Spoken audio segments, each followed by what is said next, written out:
Oke, kita mulai ya teman-teman. Kita lanjutkan materi TOEFL kita dan hari ini kita ada di materi terakhir. Jadi kita akan mempelajari dua teknik terakhir untuk mengerjakan soal reading ya. Nah, jadi kemarin kita sudah belajar bahwa di reading nanti teman-teman akan diberikan 50 pertanyaan yang harus teman-teman selesaikan maksimal dalam waktu 55 menit. Nah, nanti tekniknya itu bukan membaca teksnya dulu, jadi tidak disarankan membaca teksnya dulu ya. Eh, tapi teman-teman disarankan membaca soalnya dulu, kenali soalnya itu menanyakan tentang apa, ya. Kemudian nanti baru teman-teman tentukan kalau sudah mengenali soalnya atau tentukan soalnya itu jenis soal apa, baru ditentukan cara atau apa yang harus dilakukan dengan teks. Nah, contohnya kemarin kita sudah belajar ketika teman-teman mendapati soal yang menanyakan garis besar mengenai teks ya, antara lain ada main idea, idea organization, tone, purpose, sama course. Nah, kalau menemukan soal-soal yang menanyakan garis besar mengenai teks seperti ini, teman-teman cukup baca kalimat pertama di setiap paragraf. Nah, kalau misalnya hari ini kan nanti kita akan belajar ketika teman-teman menemukan soal yang menanyakan informasi kecil atau detail yang ada di dalam teks ya, teman-teman, yaitu menggunakan scan dan skim atau membaca cepat menggunakan gerak mata dan juga mengingat-ingat. Oke. Nah, jadi scan dan skim ini dipakai untuk menjawab informasi kecil-kecil atau soal-soal yang menanyakan detail-detail kecil yang ada di dalam teks. Kemudian yang berikutnya ada menarik kesimpulan berdasarkan petunjuk yang ada di dalam teks atau membuat tebakan gitu ya, teman-teman. Nah, untuk teknik ini teman-teman gunakan ketika soalnya nanti menanyakan informasi implisit atau yang tidak tertulis atau yang tidak ada di dalam teks. Informasi tersirat gitu ya, teman-teman. Seperti itu. Nah, langsung saja kita bahas untuk materi hari ini kita akan mulai dulu dengan teknik scan dan skim the text. Jadi scan dan skim the text ini seperti yang saya sampaikan kepada teman-teman tadi, kalau scan ini teman-teman membaca cepat menggunakan gerak mata ya. Nggak perlu dibunyikan karena kadang ketika kita membunyikan itu akan mengurangi kecepatan teman-teman. Jadi menggunakan gerak mata saja sambil melihat sambil otak kita itu mentranslate secara otomatis gitu ya. Dan juga skimming. Kalau skimming itu misalnya teman-teman sambil mengerjakan nomor 7 katakanlah. Nah, kemudian soalnya itu tentang menanyakan tentang sesuatu misalnya ya. Nah, teman-teman ingat-ingat tadi ketika saya mengerjakan nomor 1 sampai nomor 6, sesuatu yang ditanyakan nomor 7 ini sudah disebutkan atau belum atau sudah dibahas atau belum gitu ya. Nah, kalau misalnya sudah, tinggal kita ingat-ingat tadi letaknya di mana. Nah, tapi kalau misalkan belum, tinggal lanjutkan. Terakhir tadi ketika mengerjakan nomor 6, teman-teman membaca kalimat yang mana, lanjutkan scan-nya. Nah, itu teknik skim, teman-teman. Gitu ya. Nah, teknik ini teman-teman gunakan untuk menjawab soal-soal yang menekan informasi-informasi kecil atau peritilan-peritilan kecil yang ada di dalam teks. Gitu ya. Nah, untuk jenis soal pertama yang cara mengerjakannya adalah menggunakan scan dan skim adalah locate information atau mencari letak informasi, teman-teman. Nah, jadi ada jenis soal reading itu yang memang kita disuruh mencari di line keberapa atau di baris keberapa si penulis itu membahas tentang kata kuncinya atau yang ditanyakan, teman-teman. Nah, contoh soalnya seperti ini, seperti yang kita pelajari kemarin ya, teman-teman baca dulu soalnya. Di situ soalnya berbunyi, di manakah di dalam teks penulis itu membahas komposisi atau kandungan dari meteor? Nah, untuk jenis soal ini bisa juga dikenali dari pilihan A, B, C, D-nya, teman-teman. Selain dari kata di mana, ya. Jadi di pilihan ganda itu ada line keberapa sampai line keberapa. Nah, itu menandakan itu adalah soal locate information ini. Gitu ya. Nah, kata kunci teman-teman di soal, jadi harus dicari dulu kata kunci di soal ya, teman-teman. Yaitu komposisi atau kandungan dari meteor. Nah, ini yang teman-teman harus cari di dalam teks. Nah, barulah teman-teman mulai gunakan scan dan skim ini ya. Jadi langsung dibaca dari depan dengan gerak mata aja sampai menemukan informasi yang ditanyakan. Nah, tapi karena kita belajar, nggak mungkin saya hanya membaca tanpa membunyikan ya. Maka saya bunyikan, teman-teman. Jadi di situ berbunyi Media Creator. Ini nama ya, karena hurufnya besar-besar di awal, teman-teman. Jadi nggak perlu ditranslate. Yaitu sebuah kawah besar, kira-kira 40 mil timurnya Flagstaff, Arizona. Umumnya atau ya secara umum itu diperkirakan oleh para ilmuwan telah terbentuk sebagai akibat atau dampak dari hantaman dari sebuah meteor yang berbobot 60.000 ton, sekitar 50.000 tahun yang lalu. Nah, di informasi ini belum ada kandungan dari meteor itu apa aja ya. Berarti lanjut teman-teman. Meteor tadi atau meteor tersebut yang terbuat dari nikel dan besi. Nah, berarti letaknya di sini. Jadi kandungannya meteor itu adalah nikel dan besi. Nah, kalau teman-teman sudah menemukan letaknya di mana, teman-teman hitung ya, barisnya keberapa. Sekali lagi bukan kalimat keberapa ya, tapi baris keberapa, teman-teman. Nah, di sini ada baris pertama, baris kedua, baris ketiga, baris keempat. Nah, jadi letaknya ada di baris keempat. Nah, biasanya teman-teman akan diberikan patokan untuk mempermudah teman-teman setiap lima ini ya, setiap lima baris teman-teman. Nah, ini untuk memudahkan teman-teman. Kalau misalnya nanti yang ditemukan teman-teman ternyata letaknya di bawah, jadi nggak perlu ngitung dari awal lagi ya, tinggal eh, dari kelipatan yang diberikan. Jadi 5, 10, 15, 20 itu setiap lima baris pasti dikasih petunjuk seperti ini. Itu ya, teman-teman. Nah, jadi ini letaknya di line keempat. Berarti jawabannya adalah Bravo. Oke, jadi penulis menyebutkan komposisi dari meteor di line keempat dan line kelima. Seperti itu, teman-teman. Kemudian jenis soal berikutnya. Oh ya, sebelum saya lanjut ke jenis soal berikutnya, saya ingin menjelaskan kepada teman-teman bahwa soal locate information ini tidak lagi keluar, teman-teman, di soal TOEFL yang online. Jadi kalau teman-teman nanti ngambil tes TOEFL resminya, yang ITP dari ITS itu yang online, teman-teman tidak akan menemukan jenis soal ini lagi. Oke. Nah, tapi kalau berikut-berikutnya ini pasti keluar, teman-teman, yaitu soal pronoun referent atau rujukan kata ganti.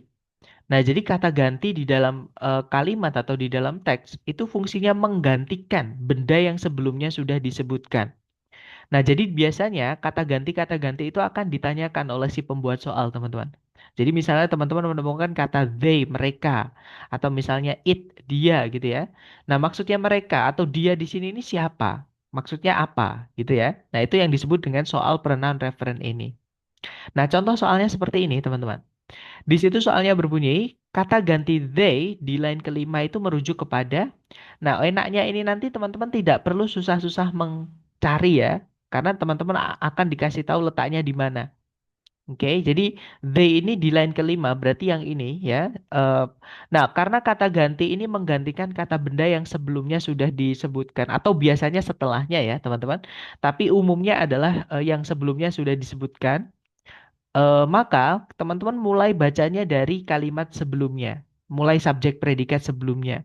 Jadi karena they muncul di sini, teman-teman baca mulai kalimat sebelumnya ya. Di situ kalimat sebelumnya berbunyi, supaya bertahan hidup, tanaman-tanaman ini telah mengembangkan mekanisme untuk menjebak para serangga di dalam daun-daun mereka. Nah, mereka itu memiliki cairan pencernaan untuk mendapatkan nitrogen yang dibutuhkan dari serangga-serangga yang dijebak tadi. Nah, berarti they di sini ini yang menjebak serangga tadi, teman-teman, yaitu these plants. Gitu ya, yang memiliki mekanisme untuk menjebak serangga tadi. Berarti jawabannya adalah yang Bravo. Gitu ya. Jadi they di sini ini adalah kembalinya ke atau yang dimaksud adalah these plants. Gitu ya. Nah, kemudian jenis soal berikutnya yang cara mengerjakannya juga harus menggunakan scan dan skim adalah detail, teman-teman. Soal yang menanyakan detail itu sendiri. Nah, detail sendiri ada tiga jenis ya. Sorry, maksud saya ada dua jenis, teman-teman, maaf. Yang pertama ada stated detail. Jadi stated detail itu memang informasi yang ada di dalam teks tentang kata kunci yang ditanyakan. Gitu ya, teman-teman. Contohnya adalah teks ini menyatakan bahwa Jamestown, nah kata kunci teman-teman adalah Jamestown. Teman-teman disuruh mencari di dalam teks apa yang diucapkan si penulis tentang si Jamestown ini. Nah, teman-teman harus scan dan skim di mana Jamestown disebutkan gitu ya. Nah, kalau kita scan dan skim, kita cari Jamestown itu disebutkan di kalimat pertama, di akhir-akhir, teman-teman. Gitu ya. Maka kita baca kalimat pertamanya saja. Di situ kalimat yang mengandung Jamestown itu berbunyi, Williamsburg merupakan sebuah kota bersejarah di Virginia yang didirikan oleh para pemukim Inggris atau para pendatang, penduduk dari Inggris gitu ya, pada tahun 1633.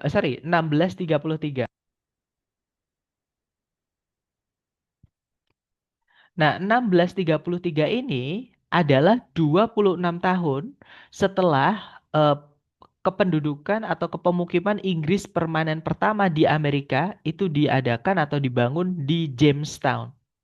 Nah, berarti Jamestown ini dibangun di tahun 1607 ya, teman-teman kan dikurangi 26 di 1633 gitu ya.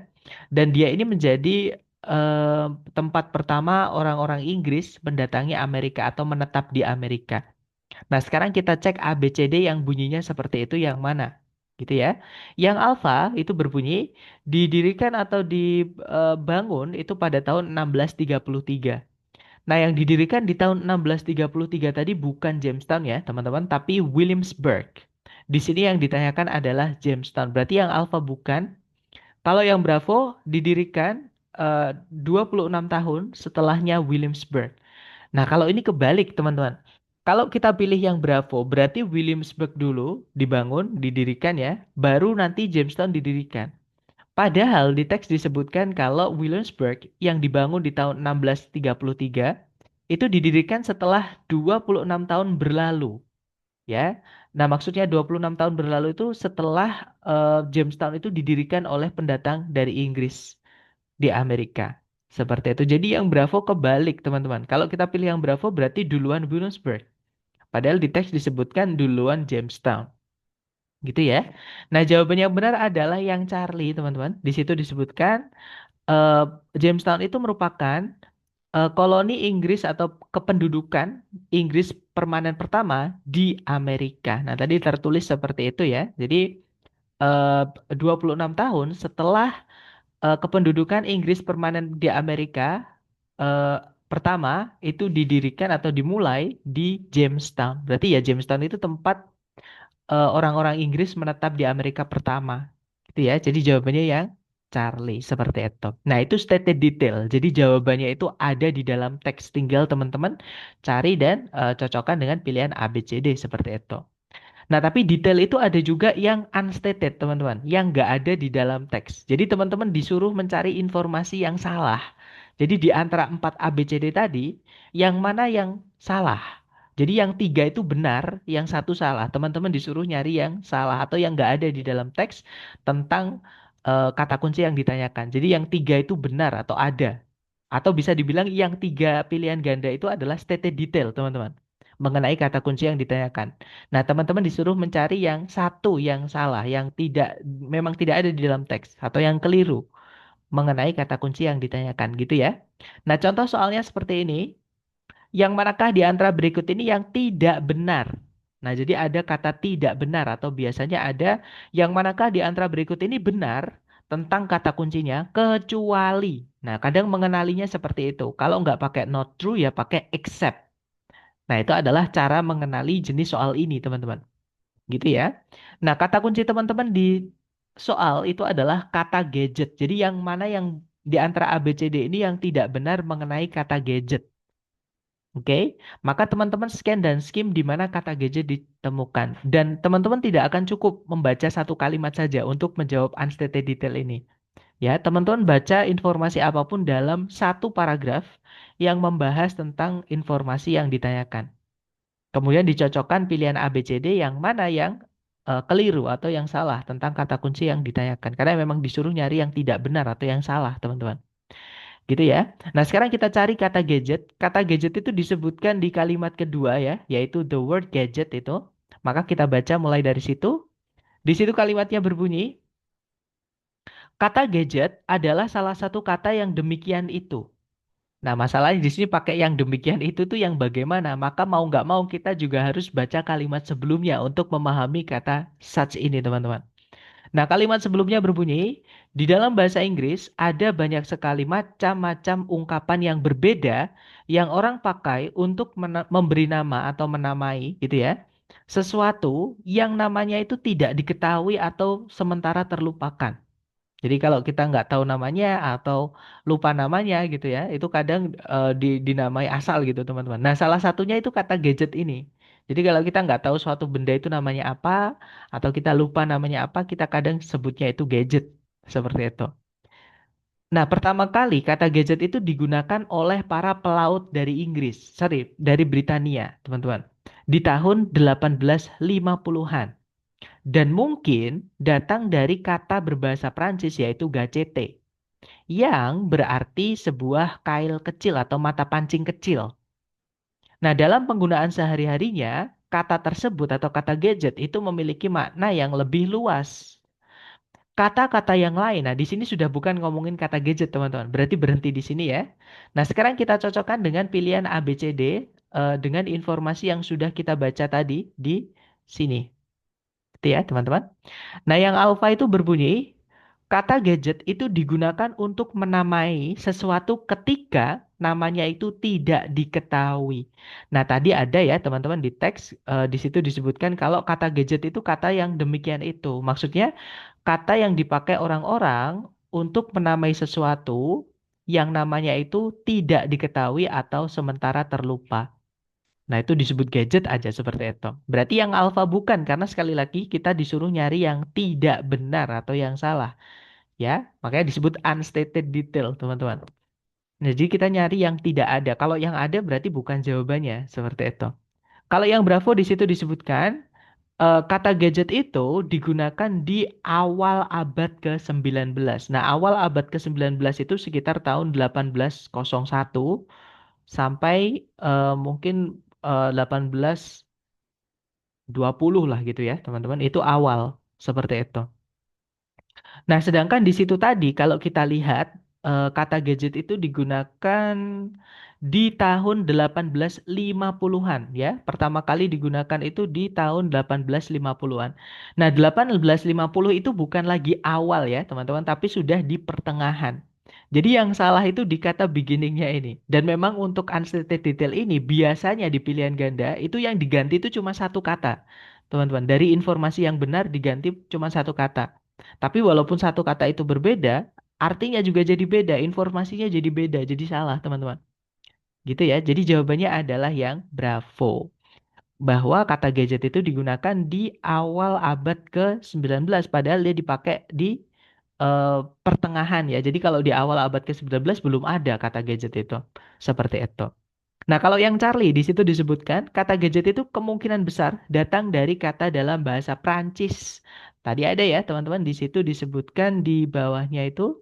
Jadi dan mungkin datang dari bahasa Prancis yaitu gacete. Jadi kata aslinya itu gacete, bahasa Prancis, teman-teman.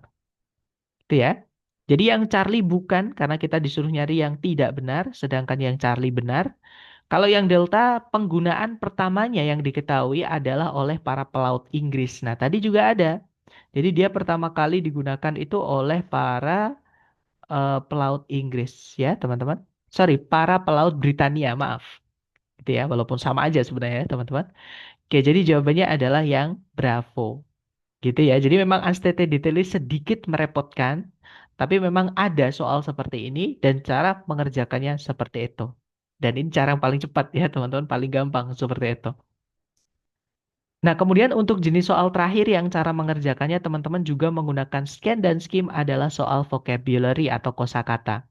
Nah, ini juga alasan kenapa di awal pertemuan di hari pertama saya sampaikan kepada teman-teman bahwa yang paling penting buat teman-teman di soal structure TOEFL itu ada, sorry, maksud saya di TOEFL ya, bukan cuma structure, semuanya teman-teman. Itu adalah vocabulary.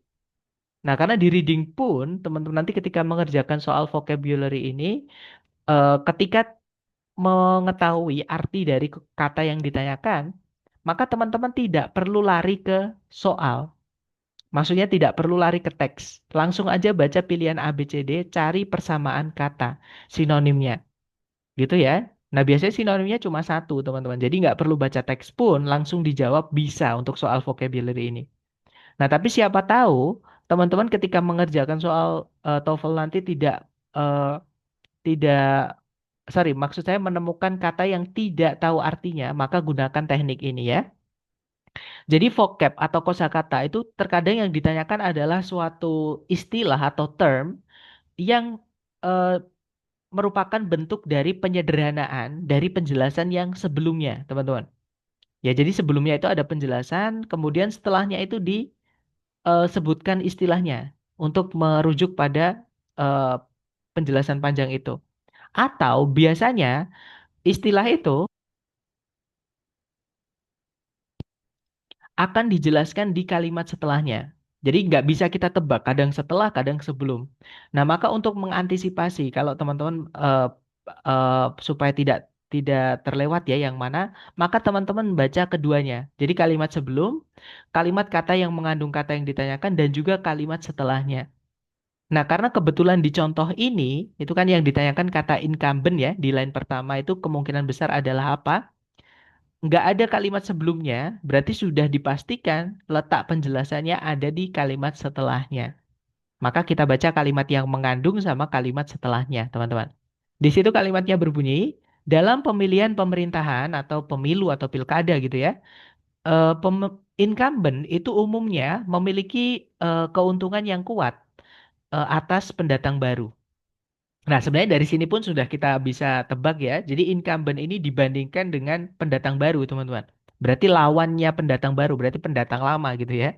Nah, kemudian di situ disebutkan juga di kalimat setelahnya, seseorang yang sudah berada di dalam kursi pemerintahan dan juga oleh karena itu memiliki eh, tingkat pengaruh tertentu gitu ya, itu memiliki peluang yang lebih baik akan terpilih daripada orang yang tidak dikenal oleh para pemilih. Seperti itu. Jadi sekali lagi incumbent itu adalah orang yang sudah dikenal atau orang yang pendatang lama lah seperti itu. Orang yang sudah berada di kursi pemerintahan seperti itu. Nah, di pilihan A, B, C, D itu yang merujuk pada orang itu cuma satu, yaitu yang delta, teman-teman. Jadi jawabannya delta ya, a current office holder, pemangku eh, jabatan pemerintahan saat ini yang sedang berlangsung maksudnya, seperti itu ya. Nah, sedangkan yang alfa itu adalah sejenis pemilihan khusus atau pemilihan tertentu, pemilu tertentu. Nah, pemilihan atau pemilu itu adalah proses ya, dia bukan manusia. Sedangkan incumbent itu disebut sebagai a person who is ya, seseorang yang, berarti orang, teman-teman. Jadi yang alfa bukan ya. Kalau yang Bravo sebuah partai politik. Bukan ya, teman-teman. Partai itu juga bukan manusia. Memang anggotanya manusia, tapi partainya itu bukan manusia. Itu hanya sebagai organisasi atau payung, gitu ya, yang mengumpulkan orang-orang yang memiliki kesamaan tujuan atau kesamaan kepentingan dan lain-lain seperti itu. Kemudian yang Charlie komentar yang menguntungkan. Nah, sama komentar itu bukan manusia ya, sedangkan incumbent tadi disebut bahwa dia adalah seorang manusia. Jadi jawaban satu-satunya adalah yang delta. Nah, kurang lebih seperti itu, teman-teman. Gitu ya. Di reading ini memang perlu kita eh, asah ketangkasan kita itu lewat sering-sering latihan. Nah, sebelum kita latihan, mungkin teman-teman ada pertanyaan dulu. Silakan kalau ada pertanyaan jangan sungkan-sungkan di-unmute ya, teman-teman.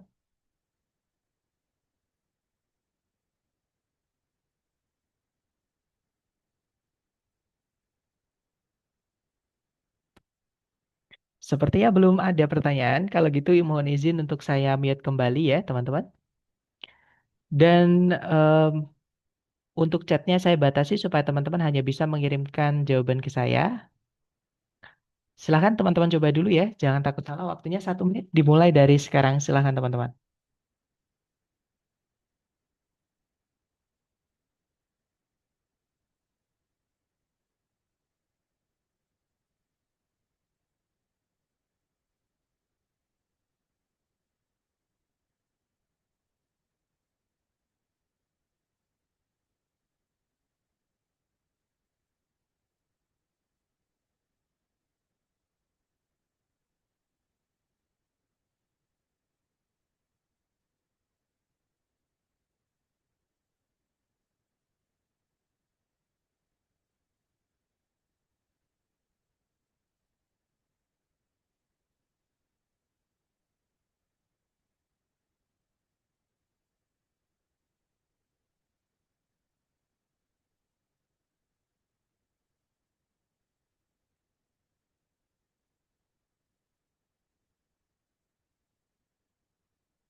Oke, waktunya sudah habis ya, teman-teman.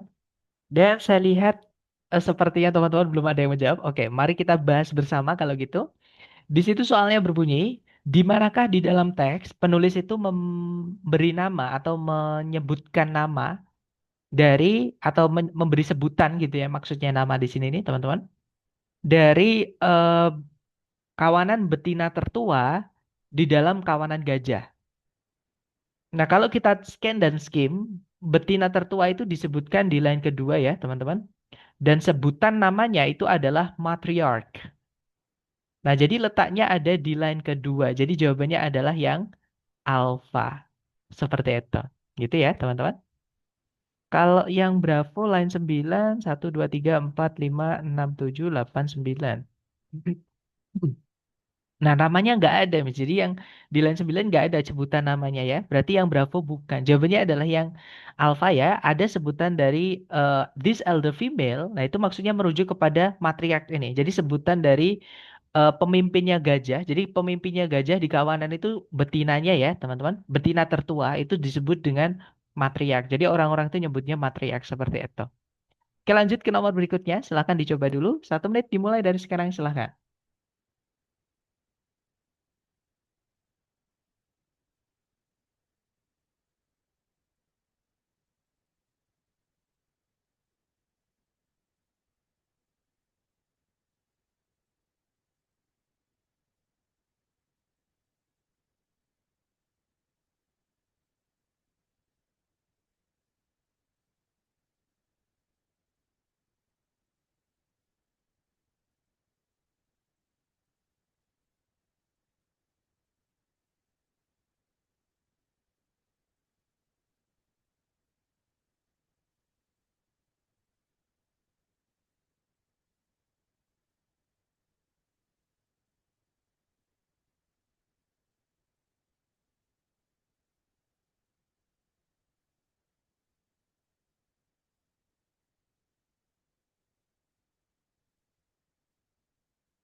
Oke, waktunya sudah habis, teman-teman. Silahkan jawabannya teman-teman dikirim di chat ya. Kemudian kita akan bahas bersama.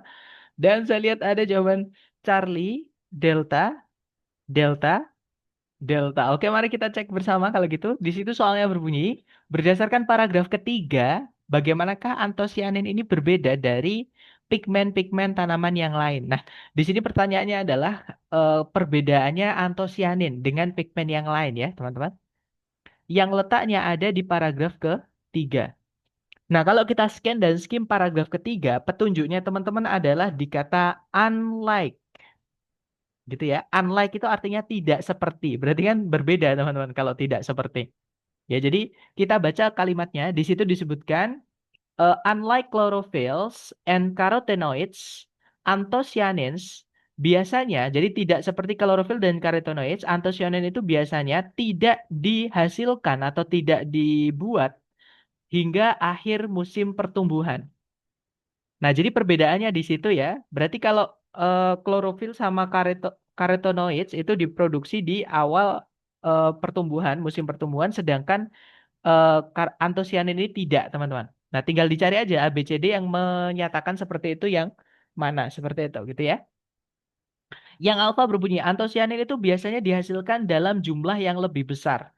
Bukan tentang jumlahnya ya, perbedaannya itu tentang waktu pembuatannya, teman-teman, atau waktu manufakturnya. Bukan jumlahnya. Jadi yang alfa bukan, oke. Kalau yang Bravo, antosianin itu tidak ada di dalam daun-daun dari pohon-pohon berbuah. Nah, ini di mananya? Bukan ya, teman-teman. Bahkan kalau teman-teman baca kelanjutan kalimatnya itu disebutkan kalau antosianin itu memberi warna beberapa jenis buah seperti cranberry, anggur ungu, dan juga stroberi. Nah, jadi dia ada di tanaman-tanaman berbuah ya. Jadi yang Bravo salah, teman-teman. Kalau yang Charlie, antosianin itu membutuhkan klorofil dan karotenoid untuk menghasilkan warna. Tidak ada ya, teman-teman juga di situ yang menyatakan kalau antosianin itu syaratnya harus ada klorofil sama karotenoid dulu sebelumnya. tidak disebutkan. Berarti yang alfa, sorry, yang Charlie tidak ada informasi tentang itu. Kalau yang delta, antosianin itu tidak ada di dalam dedaunan selama awal atau bagian awal dari musim pertumbuhan. Nah, ketemu ya, jawabannya adalah yang delta. Karena antosianin itu biasanya tidak dihasilkan hingga akhir musim pertumbuhan. Berarti awal-awal musim pertumbuhan dia tidak dihasilkan. Ya, jadi jawabannya yang delta. Lanjut lagi ke nomor berikutnya, teman-teman. Silakan dicoba dulu 1 menit dimulai dari sekarang. Silakan, teman-teman.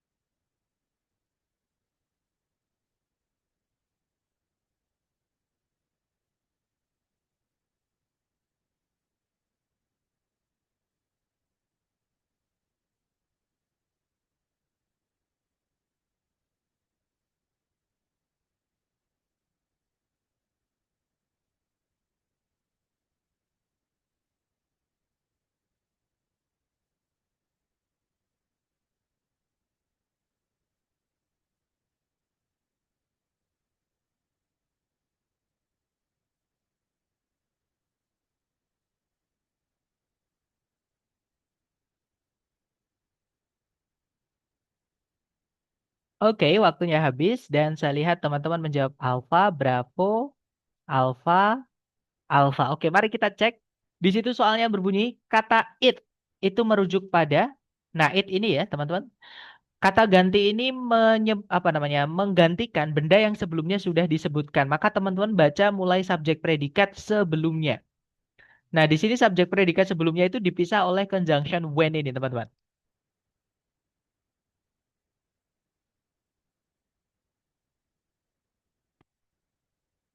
Berarti kita baca mulai dari kata kol. Mohon maaf ya teman-teman, saya agak bersin-bersin. Nah, jadi di situ disebutkan batu bara itu terbentuk ketika tanah gambut secara memadai terkompresi. Ketika tanah gambut secara memadai terkompresi oleh berat atau beban gitu ya, akan tumpukan-tumpukan yang semakin tumbuh di atasnya untuk memaksa air dan juga zat-zat yang lain atau kandungan-kandungan yang lain itu keluar darinya. Nah, berarti keluar dari apa? Keluar dari tanah gambut, teman-teman. Ya, jadi tanah gambut tadi kan tertumpuk, apa namanya? Atasnya ada misalkan pohon tumbang lagi, terus membusuk ketumpukan pohon tumbang lagi, pohon tumbang lama-lama makin berat. Nah, tanah gambut itu terkompresi, airnya air dan juga kandungan-kandungan yang lain itu keluar dari atau terbuang dari tanah gambut itu, kayak diperas gitu, teman-teman. Nah, akhirnya karena air keluar itu meninggalkan, nah itu setelahnya ya, yang meninggalkan massa karbon yang terkonsentrasi atau yang terpadatkan. Nah, berarti it ini itu kembalinya adalah ke pit ya atau ke tanah gambut. Jadi jawaban yang benar adalah yang bravo, teman-teman. Oke, lanjut ke nomor berikutnya. Silahkan dicoba dulu. 1 menit dimulai dari sekarang. Silahkan, teman-teman.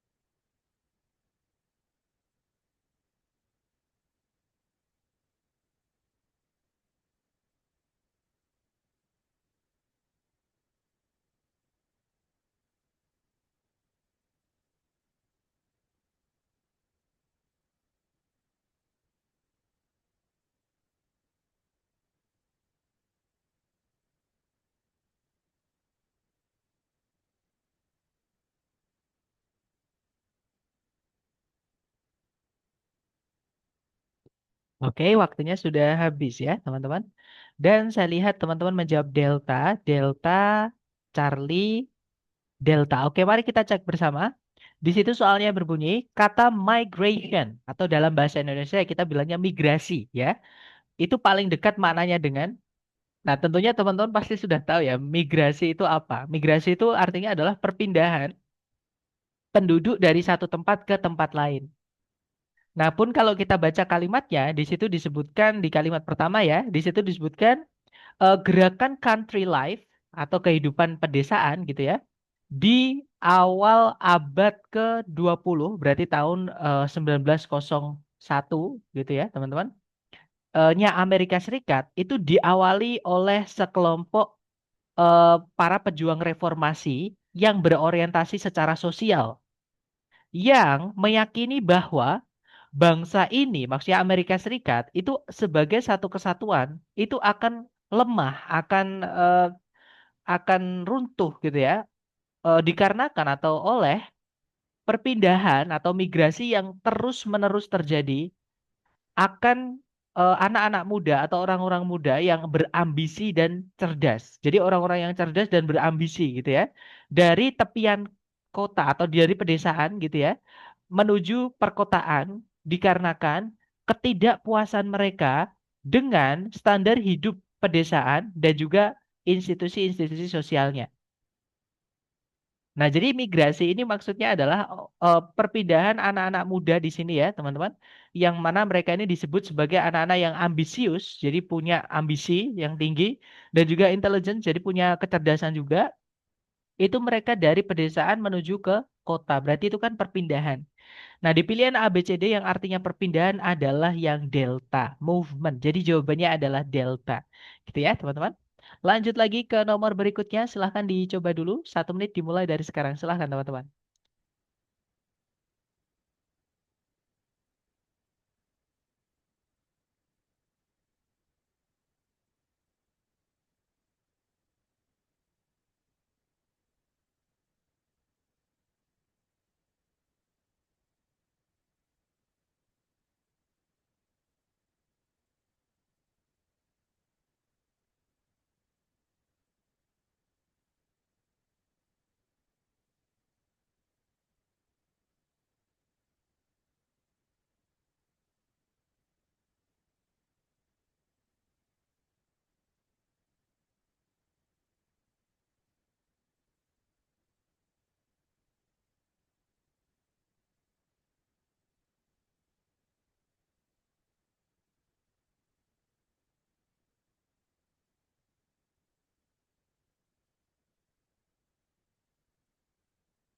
Oke, waktunya sudah habis ya, teman-teman. Dan saya lihat ada jawaban delta.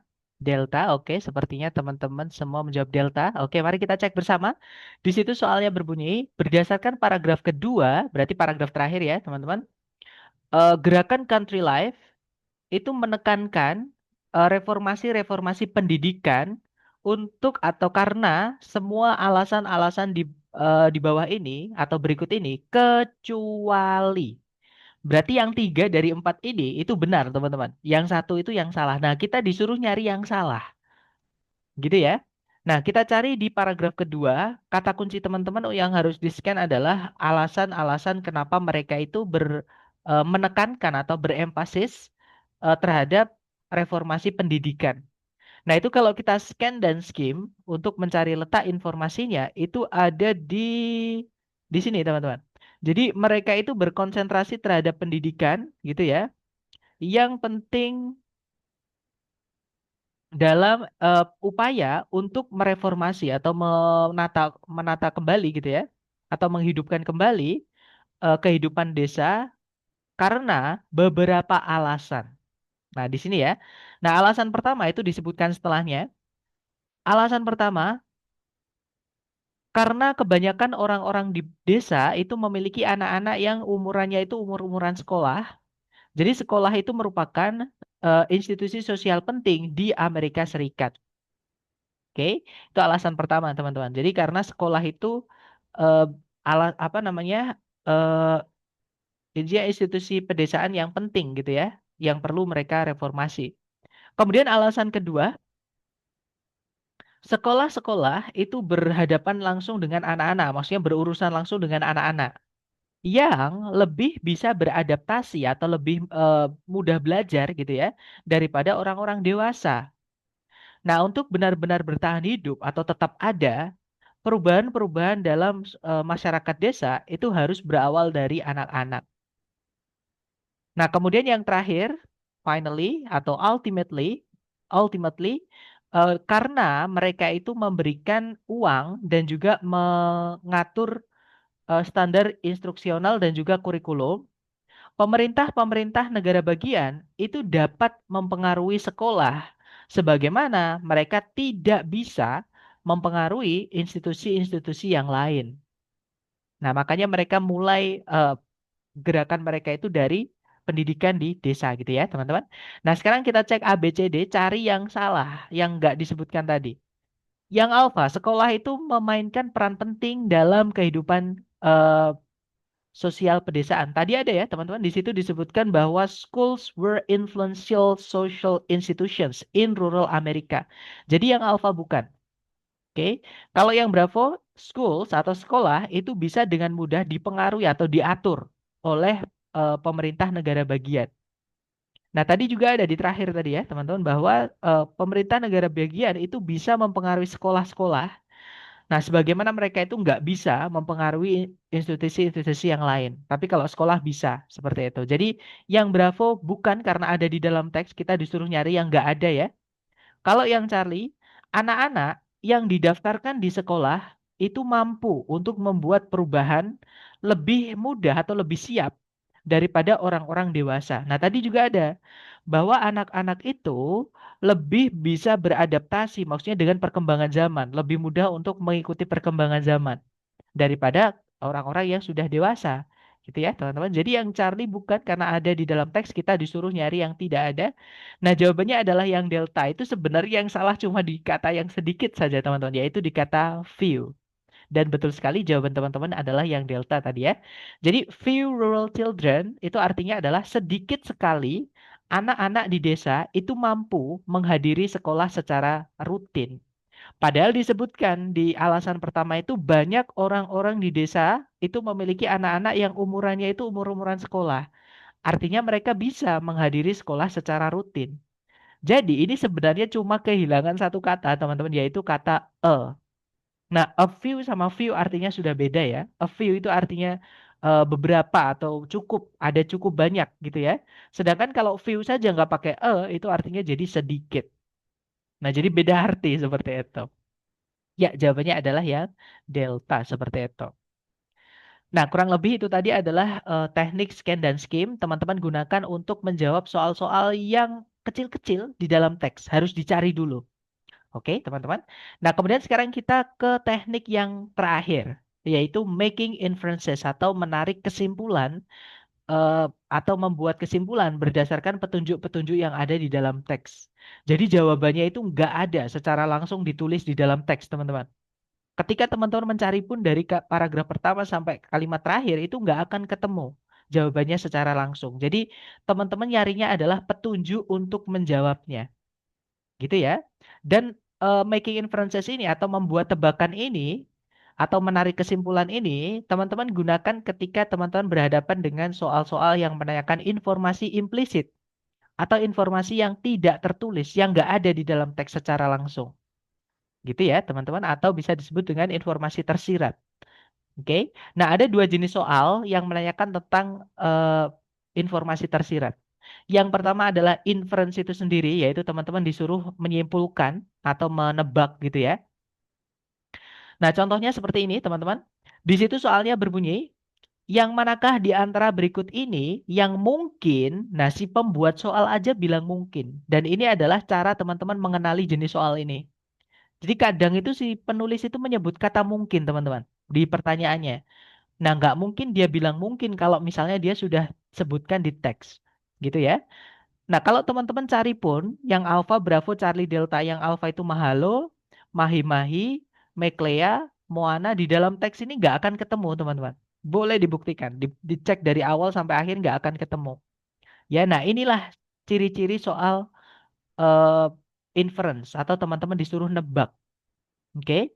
Nah, cari kata kuncinya dulu di soal. Di sini pertanyaannya adalah yang manakah di antara A, B, C, D ini yang mungkin bukan kata dalam bahasa Hawaii. Nah, kata kunci teman-teman adalah kata dalam bahasa Hawaii itu bagaimana. Gitu ya.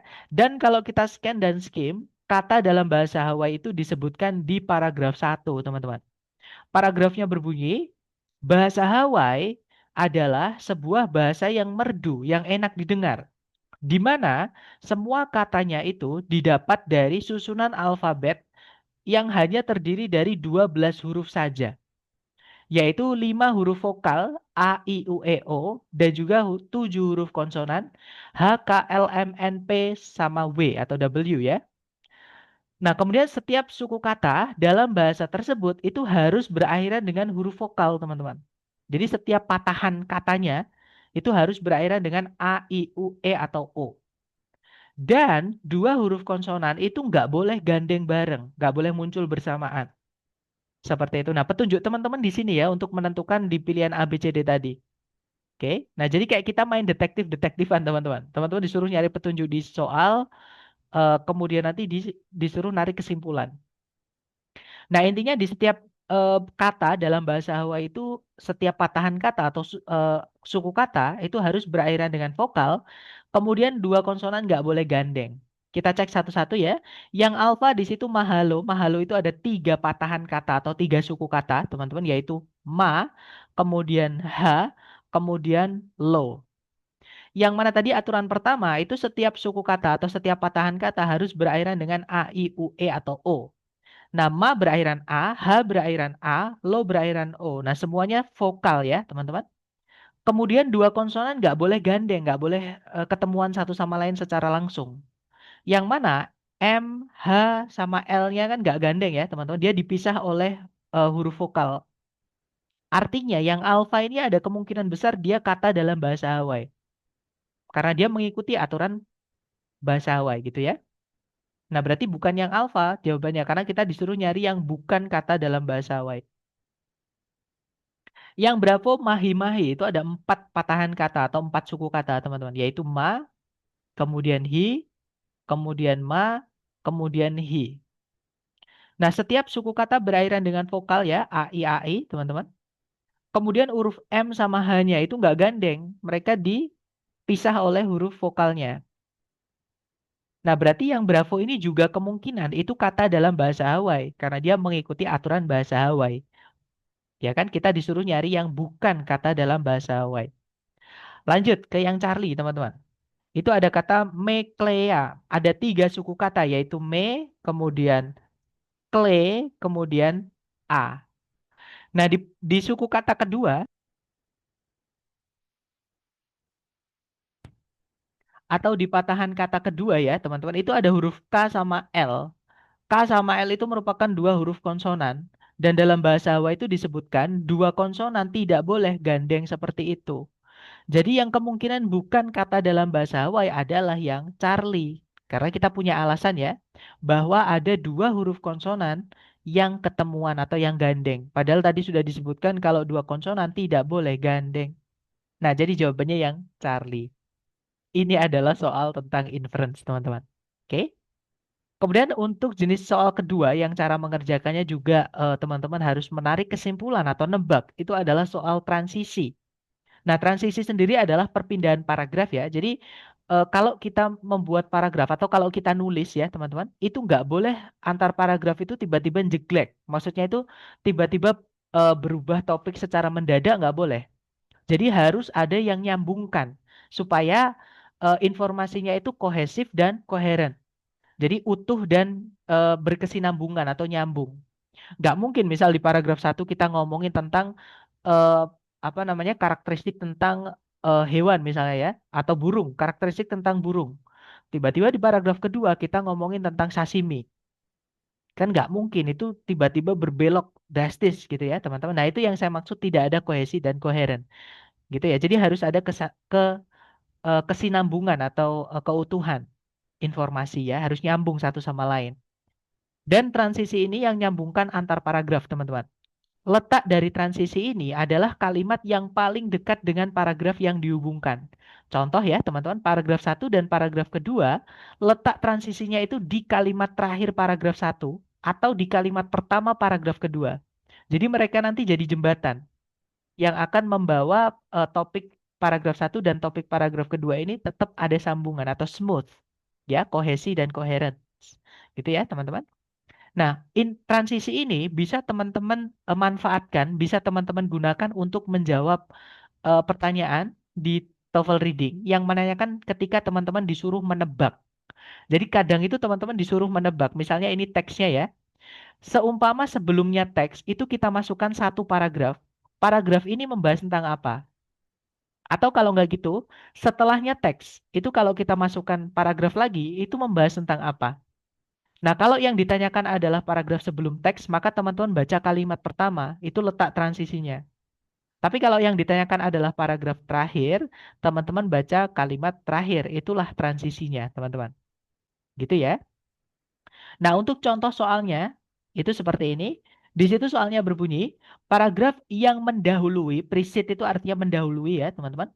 Jadi paragraf yang mendahului teks ini, kemungkinan besar membahas apa? Nah, ada kata mungkin. Jadi si pembuat soal ini pasti tidak menyebutkannya di teks. Nah, namanya aja kita disuruh nebak sebelumnya teks ya. Nah, kalau sebelumnya teks berarti di atasnya paragraf satu. Otomatis letak dari transisinya ada di kalimat pertama, kalimat yang paling depan, paling awal, teman-teman. Maka kita baca, kita pahami ya. Di situ kalimatnya berbunyi, mitos yang lain dari lautan atau mengenai lautan itu membahas Davy Jones. Nah, di sini tiba-tiba ada kata mitos yang lain adalah Davy Jones, teman-teman. Berarti paragraf sebelumnya itu ada ngomongin tentang mitos lagi. Gitu ya, tapi bukan tentang Davy Jones karena Davy Jones itu dianggap yang lain atau yang berbeda. Gitu ya, teman-teman. Nah, sekarang kita cek A, B, C, D. Yang alfa, masa muda dari Davy Jones. Nah, Davy Jones aja baru diperkenalkan di sini ya, teman-teman. Dan dia disebut dengan yang lain juga. Artinya nggak mungkin sebelumnya itu ngomongin tentang Davy Jones. Jadi yang alfa salah ya. Bravo juga salah, ada Davy Jones juga, teman-teman. Oke. Nah, jawabannya yang tepat adalah yang delta. Yaitu sebuah kisah tradisional yang berbeda atau sebuah mitos yang berbeda dari lautan atau mengenai lautan. Seperti itu. Kalau yang delta itu nggak nyambung, teman-teman. Yang delta itu melakukan persiapan untuk melakukan perjalanan laut atau di laut.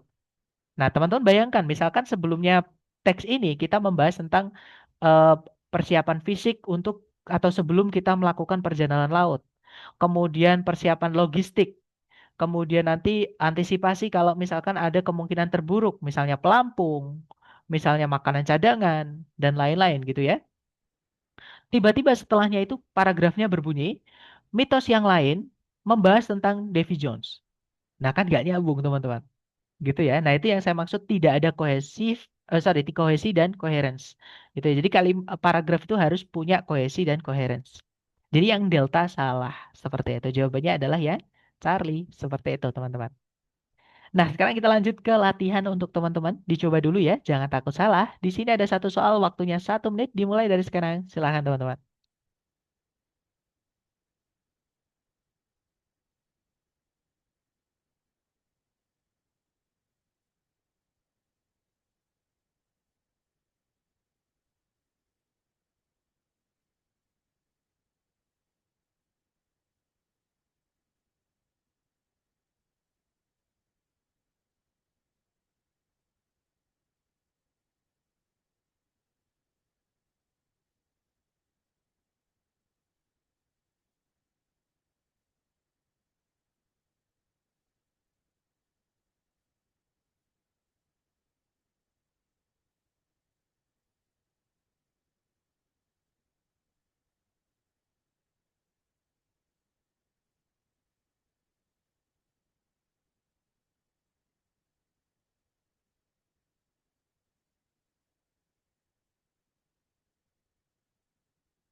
Oke, waktunya sudah habis teman-teman. Dan saya lihat ada jawaban delta.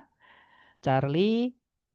Bravo. Oke, mari kita cek bersama. Di situ soalnya berbunyi, paragraf yang mendahului teks ini kemungkinan besar membahas. Nah, karena yang ditanyakan adalah yang mendahului ya, berarti sebelumnya teks ini, teman-teman. Kita baca transisinya, yaitu kalimat pertama. Di situ kalimat pertama berbunyi, meskipun elang gundul adalah salah satu simbol nasional Amerika Serikat, elang gundul itu bukanlah satu-satunya. Nah, berarti paragraf ini pengantarnya seperti itu. Artinya dia secara nggak langsung penulis ini mau bilang kalau di paragraf ini akan membahas lambang nasional Amerika Serikat selain elang gundul ya, teman-teman. Nah, yang ditanyakan sebelumnya. Nah, karena si penulis itu bilang tiba-tiba, meskipun elang gundul adalah salah satu simbol nasional Amerika Serikat, dia itu bukan satu-satunya. Berarti paragraf sebelumnya sudah membicarakan tentang elang gundul yang menjadi simbol nasional Amerika Serikat, gitu ya, teman-teman. Nah, berarti jawaban yang tepat adalah yang Bravo ya. The bald eagle, which symbolizes the United States. Jadi elang gundul yang menjadi simbol atau yang menyimbolkan Amerika Serikat. Seperti itu. Lanjut lagi ke soal berikutnya. Jangan takut salah. Teman-teman coba dulu. 1 menit dimulai dari sekarang. Silahkan teman-teman.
Oke, waktunya sudah habis.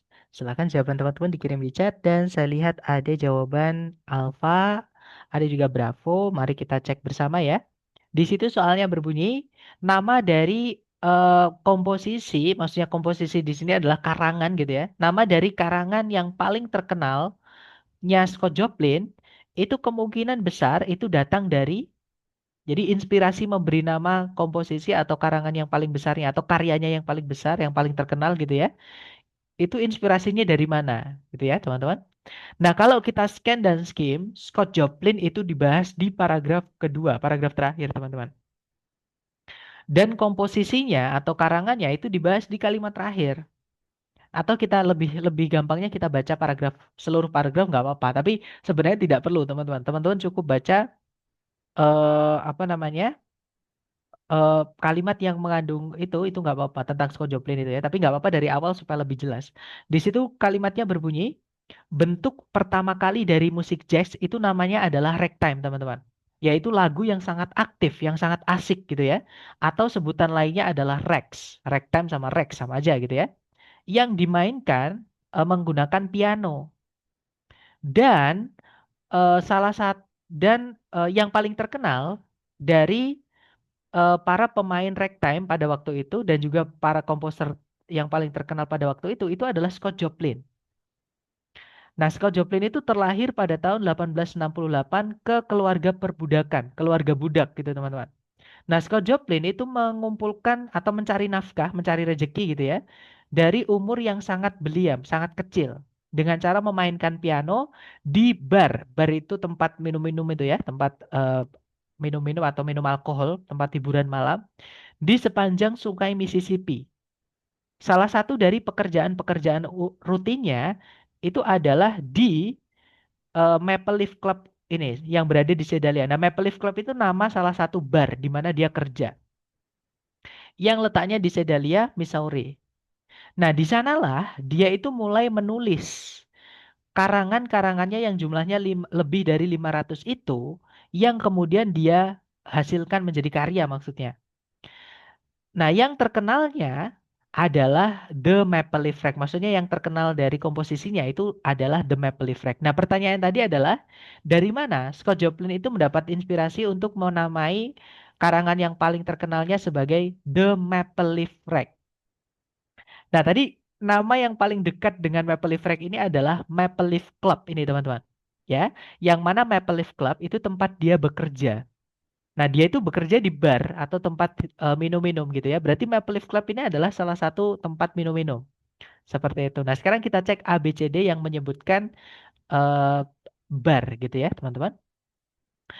Yang alfa nama dari, nah jawabannya adalah yang alfa. Salon yang O-nya dua ya, bukan yang O-nya satu teman-teman. Karena beda arti. Salon yang O-nya dua itu artinya sama dengan nightclub. Sama kayak bars. Gitu ya, tempat minum-minum seperti itu. Jadi the name of a bar atau the name of a salon when he performed. Jadi nama dari sebuah tempat minum-minum di mana dia itu tampil. Jadi jawabannya adalah yang alfa. Gitu ya, teman-teman. Kalau yang Bravo, pohon maple di dekat rumahnya yang ada di Sedalia, nggak ada. Penyebutan pohon maple itu nggak ada, teman-teman, di teks. Ya kan? Eh, Maple itu disebutkan sebelumnya itu sebagai nama dari tempat dia bekerja. Jadi bukan pohon maple beneran. Kalau yang Charlie nama dari kota di mana dia dilahirkan. Nah, kita tidak dikasih tahu Scott Joplin itu dilahirkan di kota mana. Yang ada disebutkan hanya kalau Scott Joplin itu terlahir di keluarga budak, teman-teman. Jadi yang Charlie nggak bisa kita menarik kesimpulan terlalu jauh gitu ya dengan The Maple Leaf Fact. Kalau yang Delta sekolah di mana dia belajar bermain piano. Nah, di situ juga nggak ada sekolahnya Scott Joplin bahkan tidak dibahas sama sekali. Gitu ya, disebutkan kalau dia itu sudah kerja di umur yang sangat kecil, sangat muda, gitu ya, bermain piano di tempat-tempat hiburan malam. Nggak ada sebutan sekolah itu nggak ada. Jadi yang Delta bukan. Fix jawabannya yang Alpha, gitu ya. Lanjut ke nomor terakhir, silahkan teman-teman coba dulu, jangan takut salah. 1 menit dimulai dari sekarang, silahkan teman-teman.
Oke, waktunya sudah habis ya, teman-teman. Dan saya lihat ada jawaban Charlie, Delta, Delta, Charlie. Oke, mari kita cek. Di situ soalnya berbunyi paragraf yang mengikuti. Yang mengikuti itu berarti setelahnya, teman-teman ya. Di setelahnya teks ini. Jadi setelahnya teks ini kalau kita masukin satu paragraf lagi, itu paragrafnya kemungkinan membahas tentang apa. Nah, karena yang ditanyakan adalah paragraf setelahnya teks. Ini ya, di sini. Artinya teman-teman transisinya ada di kalimat terdekat, yaitu kalimat terakhir yang sudah kita baca tadi. Ya, ngomongin tentang komposisinya Scott Joplin. Nah, berarti paragraf setelahnya ini pasti lanjutannya, teman-teman. Supaya alurnya itu urut gitu ya. Jadi paragraf setelahnya itu pasti ngomongin tentang komposisinya Scott Joplin. Gitu ya. Jadi jawaban yang paling tepat adalah yang Charlie, teman-teman. The numerous compositions of Scott Joplin. Jadi komposisi-komposisinya Scott Joplin yang banyak itu. Kalau yang Alpha Sedalia Missouri itu sudah lewat, ya. Sedalia Missouri itu tempat dia bekerja. Kalau misalnya di sini ngomongin Sedalia sama Missouri, nanti jadi maju mundur. Nanti setelah ngomongin itu balik lagi ke sini, ngomongin Sedalia lagi, balik ke sini lagi. Jadi nggak selesai-selesai, muter terus. Jadi yang Alpha bukan. Maple Leaf Club pun juga sama. Itu nama tempat dia bekerja, teman-teman. Dan sudah lewat ya, maksudnya sudah bukan ngomongin tentang itu lagi. Kalau kita mundur ke situ lagi ngomongin tentang Maple Leaf Club lagi, nanti akan ngomongin ini lagi, gitu ya. Dan nanti ngomongin Maple Leaf Club lagi, ngomongin ini lagi. Jadi nggak selesai, muter terus. Oke, jadi yang Bravo nggak bisa. Kalau yang Delta kehidupan dari Scott Joplin sudah lewat, ya. Bahwa Scott Joplin itu bekerja mulai dari umur yang sangat kecil. Dia dilahirkan di keluarga budak. Dia adalah seorang komposer atau performer ragtime yang paling terkenal di masa itu, gitu ya, dan lain-lain. Nah, itu sudah lewat. Sudah ngomongin semakin menyempit atau lebih sudah ngomongin ke semakin detail, yaitu komposisi atau karyanya. Jadi bukan lagi ngomongin tentang penciptanya tapi lebih ngomongin ke karyanya. Seperti itu. Jadi jawabannya adalah yang Charlie. Seperti itu, teman-teman. Nah, kurang lebih untuk reading Seperti itu ya, teman-teman. Jadi sekali lagi, reading ini yang paling saya tekankan adalah vocabulary. Teman-teman banyakin vocab-vocabnya dengan cara latihan dan teknik menjawabnya sudah saya berikan. Ya, baca dulu soalnya, kenali soal itu menanyakan garis besar mengenai teks, informasi kecil di dalam teks atau informasi tersirat. Yang mana cara mengerjakannya nanti masing-masing informasi tersebut itu beda-beda. Gitu ya, teman-teman. Nah, mungkin ada yang pengen teman-teman tanyakan dulu. Silahkan, jangan sungkan-sungkan. Boleh di-unmute, teman-teman. Sambil saya absen ya. Oke, sudah selesai saya absen. Sepertinya tidak ada pertanyaan. Kalau gitu, saya ingin mengingatkan ke teman-teman, di hari pertama saya sampaikan ke teman-teman bahwa kalau teman-teman bisa hadir, entah itu di sesi sore saja setiap hari gitu ya, ataupun sesi malam saja setiap bab, atau bahkan bisa di keduanya, saya berikan reward di akhir berupa pembahasan tes dari lembaga. Nah, jadi nanti teman-teman kalau mau klaim penghargaan itu atau hadiah itu, nanti silahkan japri saya nama Zoom teman-teman ya, dan juga eh, email YouTube-nya teman-teman. Karena videonya itu saya private di YouTube. Jadi yang bisa membuka videonya hanya yang saya bukakan akses saja. Itu ya, teman-teman. Nah, kemudian karena ini hari terakhir, saya ingin menjelaskan kepada teman-teman cara menghitung soal, maksud saya skor ya, atau hasil dari TOEFL-nya teman-teman nanti. Di sini ada empat, empat kolom. Jadi kolom pertama ini adalah jumlah benarnya. Jadi jumlah benarnya berapa. Kemudian kolom kedua itu section satu. Section satu itu listening, teman-teman. Jadi listening itu kalau misalkan teman-teman benar semua itu nilainya 68, maksudnya 680.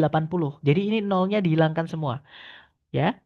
Kemudian di section kedua itu adalah structure. Structure ini soalnya ada 40 saja, nggak sampai 50 ya. Tapi kalau teman-teman benar semua 40 soal itu nilainya 68 gitu. Dan section ketiga itu adalah reading comprehension atau reading yang kita sudah bahas 2 hari ini, teman-teman. Nah, kalau di reading nilai paling tingginya itu adalah 670. Oke. Nah, cara menghitungnya nanti, misalnya ini, jadi mereka pakai tabel ini ya, teman-teman pakai tabel ini. Jadi nanti kalau teman-teman pengen tahu, siapa tahu, kalau misalnya saya mengincar skor sekian, saya harus benar berapa. Nah, katakanlah teman-teman di listening misalnya pengen nilainya itu setidaknya 50 atau 500. Teman-teman pengen targetnya di atas 500, jadi minimal 500 gitu ya. Nah, saya harus benar berapa di listening? Maka teman-teman lihat, tarik aja teman-teman. 50 itu berarti 500 ya. Artinya teman-teman harus benar minimal 32 dari 50 pertanyaan. Supaya di listening dapat 500. Nah, kemudian misalnya teman-teman di structure merasa structure ini lebih gampang, lebih mudah dibandingkan listening. Saya pengen lebih tinggi. Nah, katakanlah teman-teman pengen dapat 600 di structure. Nah, berarti 600 itu di sini, teman-teman. Tarik ya ke belakang, cari. Nah, berarti teman-teman harus benar 34 dari 40 pertanyaan. Jadi hanya boleh salah 6 kalau teman-teman mengincar nilai 600. Gitu ya. Kemudian di reading katakanlah teman-teman merasa reading ini sedengan, jadi nggak sulit, nggak gampang. Jadi teman-teman mengincar nilai katakanlah 550. Nah, saya harus benar berapa? Maka tarik. Nah, berarti teman-teman harus benar minimal 36 untuk dapat 360, sorry, 550 di reading. Gitu ya. Nah, nanti untuk nilai TOEFL-nya teman-teman, cara menghitungnya adalah jadi 500 ini ditambah dengan structure, ditambah dengan reading, ya. Kemudian nanti dibagi 3, teman-teman. Nah, jadi ini kalau kita cari hasilnya 1650 bagi 3. Jadi 1500 itu 500 ketemunya ya. 150 bagi 3 berarti 550. Jadi nilai skor teman-teman akhir nanti adalah 550. Seperti itu. Jadi cara menghitungnya seperti itu. Itu ya, teman-teman. Dan karena hari ini hari terakhir untuk sesi sore ya, mohon maaf jika saya ada salah kata ataupun salah sikap. Saya juga masih belajar ya, teman-teman. Jadi mohon maaf sekali lagi. Kurang lebihnya saya juga mohon maaf sebanyak-banyaknya dan semoga yang kita pelajari bermanfaat. Gitu ya, teman-teman. Dan nanti ketika teman-teman misalkan ada tanya-tanya, jangan sungkan-sungkan japri aja walaupun sudah tidak mengambil program. Gitu ya, teman-teman. Nah, siapa tahu teman-teman ada yang tertarik. mengikuti pembahasan eh, soal-soal yang lengkap, yang acak gitu ya. Kan kapan hari di sesi malam atau sesi sore saya lupa, ada salah satu dari teman-teman yang pengen belajar itu yang soalnya itu sudah acak. Nah, karena teman-teman sudah belajar pembekalan atau saya sudah berikan pembekalan dasarnya, nah berarti kan teman-teman sudah siap untuk kalau mau belajar soal-soal yang acak, yang lengkap, teman-teman. Nah, siapa tahu teman-teman tertarik, nanti boleh japri juga. Gitu ya, teman-teman. Dan karena ini hari terakhir, saya undur diri. Sekali lagi terima kasih. Semoga yang kita pelajari selama ini bermanfaat. I'll see you again when I see you guys. Setelah saya say, Assalamualaikum warahmatullahi wabarakatuh. Terima kasih, teman-teman. Oke. Terima kasih, Waalaikumsalam. teman-teman. Terima kasih, Sir. Sama-sama, teman-teman. Mister. See you.